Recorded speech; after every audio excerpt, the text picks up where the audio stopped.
بسم اللہ الرحمن الرحیم الحمد للہ الذی قال فی کتابہ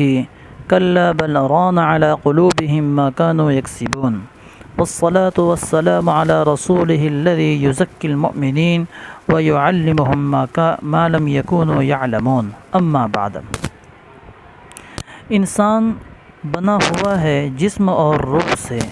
پھر اگر گہری نظر سے دیکھا جائے تو معلوم ہوگا کہ روح تو بغیر جسم کے باقی رہ سکتی ہے، مگر جسم بغیر روح کے باقی نہیں رہ سکتا۔ جیسا کہ مشاہدہ ہے، یعنی دیکھنے میں آیا ہے کہ دونوں کا رشتہ ختم ہو جانے کے بعد روح تو عالم برزخ میں موجود اور باقی رہتی ہے، مگر جسم اس دنیا میں گل سڑ کر تباہ ہو جاتا ہے۔ اس سے ظاہر ہے کہ ان دونوں یعنی جسم اور روح میں روح زیادہ قیمتی اور اعلیٰ ہے، اور قاعدہ ہے کہ اعلیٰ چیز کی زیادہ حفاظت، نگرانی اور دیکھ بھال کی جاتی ہے اور ادنیٰ چیز کی کم۔ لہٰذا ہونا یہ چاہیے کہ ہم اپنے جسم کی جتنی دیکھ بھال اور حفاظت کرتے ہیں روح کی اس سے زیادہ کریں، مگر معاملہ برعکس ہے، یعنی یہ کہ اگر ہمارے جسم میں معمولی سی تکلیف بھی ہو تو ہم بے چین ہو جاتے ہیں اور فوراً اس کو دور کرنے کی فکر میں لگ جاتے ہیں۔ اگر کہیں کانٹا چبھ گیا تو فوراً اس کو نکالنے کی فکر کریں گے، خود نہ نکال سکیں گے تو دوسروں سے نکلوانے کی کوشش کریں گے، غرض جب تک کہ اس کو نکال نہ لیں گے چین سے نہ بیٹھیں گے۔ اسی طرح دیگر بیماریوں کا حال ہے،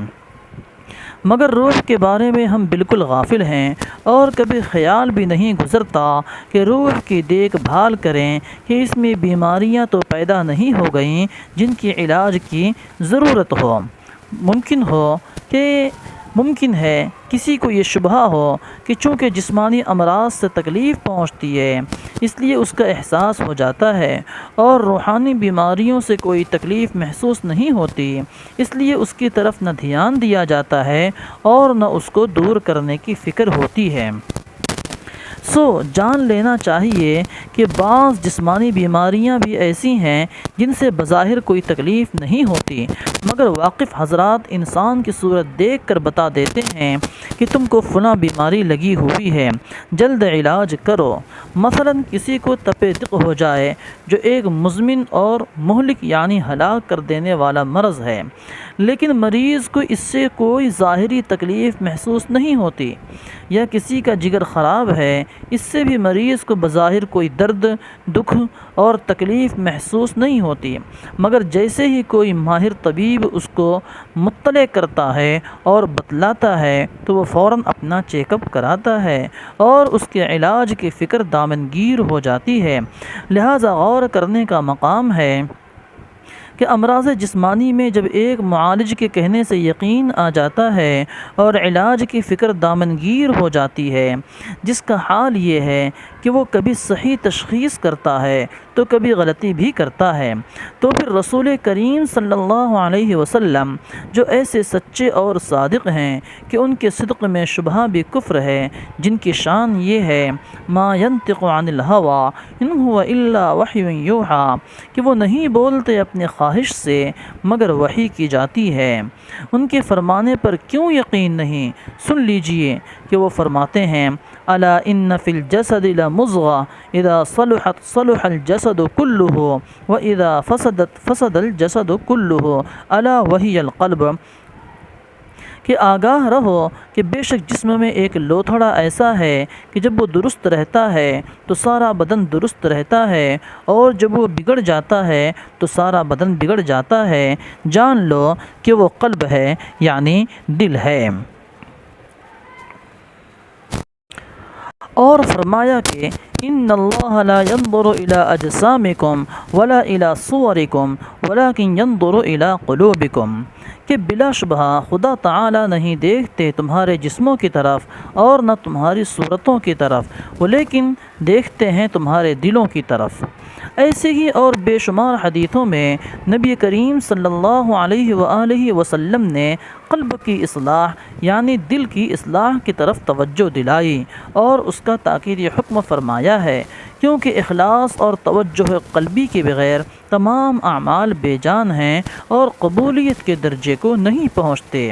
جیسے کوئی شخص ظاہر میں تو عبادات مثلا نماز میں مشغول ہے، مگر دل میں غفلت چھا رہی ہے کہ یہ تمیز نہیں ہوتی کہ خدا کے سامنے کھڑا ہے یا کوئی اور کام کر رہا ہے، تو ایسے اعمال مقبول نہیں ہوتے۔ چونکہ قلب یعنی دل اللہ تعالیٰ کی توجہ کا خاص محل ہے، اور جس طرح طب میں اس کو سلطان البدن یعنی پوری باڈی کا بادشاہ ہونے کا درجہ حاصل ہے، اسی طرح روحانی اور باطنی علوم و تشریح میں بھی اس کو ملک الجوارح ہونے کا شرف حاصل ہے۔ لہذا جب تک اس کی حالت درست نہ ہوگی، کوئی صورت فلاح اور نجات کی حاصل نہیں ہو سکتی۔ دیکھیے، کوئی شخص ظاہر میں مسلمان ہو، دل سے نہ ہو، تو وہ خدا تعالیٰ کے نزدیک مسلمان نہیں۔ اسی طرح اگر کوئی ریا و نمود کے لیے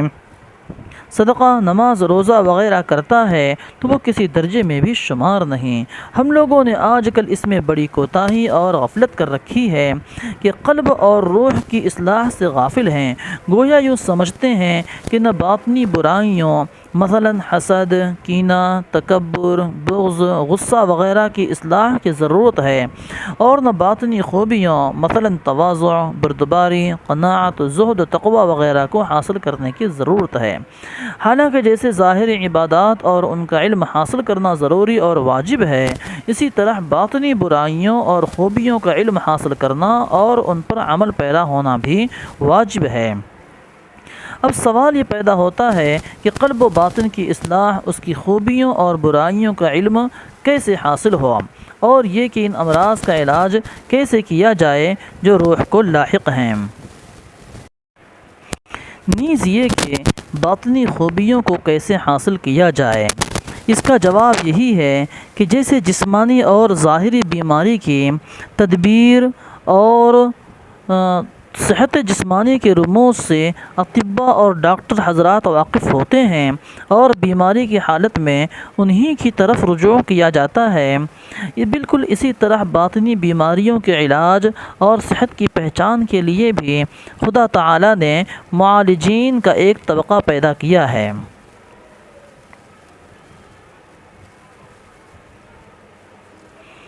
جن کو باطنی امراض اور ان کے علاج کا بھی علم ہے اور تجربہ بھی، لہذا اس مقصد کے لیے انہی لوگوں کی طرف رجوع کیا جائے گا اور انہی کی بتائی ہوئی تجاویز و تدابیر پر عمل کیا جائے گا۔